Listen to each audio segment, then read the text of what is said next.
Hey guys, this is Jake and Sarah Salyer here at Hearth Homes Realty, another episode of At Our Kitchen Table. Today we are going to talk a little bit about custom construction and what it really means to custom construct when you've got a big company versus a small guy like us, which is what we want. We want to be able to cater to the client.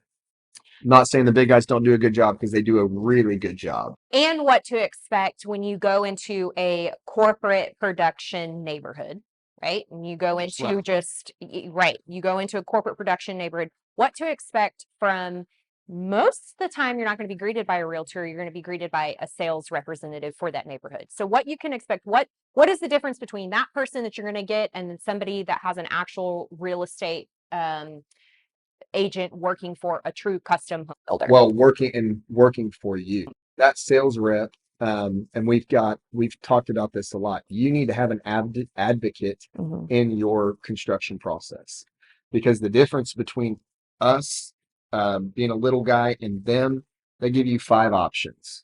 And so, what if you don't like those five options and you say, well, I really want to go with this LVP in this room, but I don't really like the five options of LVP you gave me.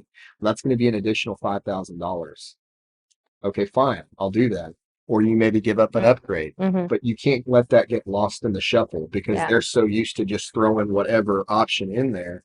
What do? We wanted to change this fixture. Well, you forgot about that. And a lot of the times when we get to a fixture point, in that kind of track home custom build, that gets lost. And they're like, well, that was supposed to be a different fan. What in the heck happened? Sorry, are you guys ready to close or not? Yeah. Oh, we are ready to close because we don't have a house and you told us we were closing on a Friday and we're ready to move. Yeah. And you just Kind of settle.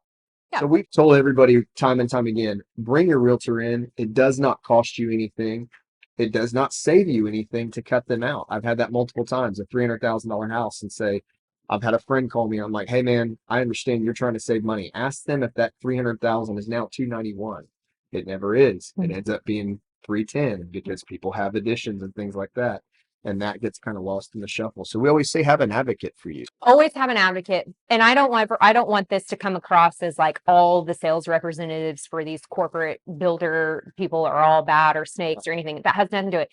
Because there is a huge pool of people out there who only want the five options. They want to be like, yeah, I want that one and I want this one and I want that one. Makes life so much easier. And that's okay. That's great. But at the end of the day, that sales representative is trying to do the best they can to give what the builder is giving and to fulfill what you want as well. So there's limitations there on what they can and can't do and what they can provide to you. And like Jake said, as an advocate for you, because at the end of the day, you're the one paying. With all that being said too, I would not, and I'm not just talking about small guys like me. I'm not talking about just me. There are several of my friends that I know that just do 10 houses a year, and that keeps them plenty busy. You don't need a realtor for that experience because you're dealing directly with the builder. We just had a friend of ours who had a realtor, but she went straight to the builder for everything. And the realtor just sat over here and made a huge chunk of money. Yeah.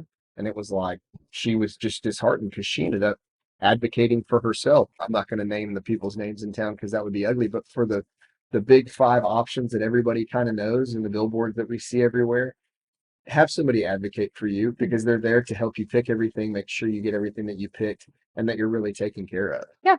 So that's kind of a difference from them to us. What we tell everybody, the world is your oyster for options. You could pick a million different choices for floor versus those others. You get five house plans, five colors, five flooring choices. At the end of the day, it is okay to have somebody advocating for you. If you have questions or anything, we say this all the time. Call us. And some builders, some of those corporate builders will say, listen, we're not going to pay a realtor. They will flat out say, we're not going to do that. We have our own realtor. That's what they're there for. That's not okay, but that doesn't mean you still can't call us or call your realtor if you have somebody that you trust.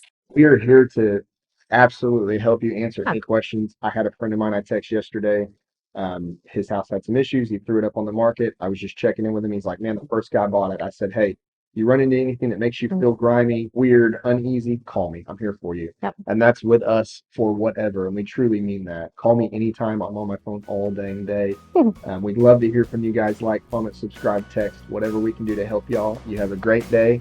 Thank you for watching another episode of At Our Kitchen Table with Hawthorne's Realty.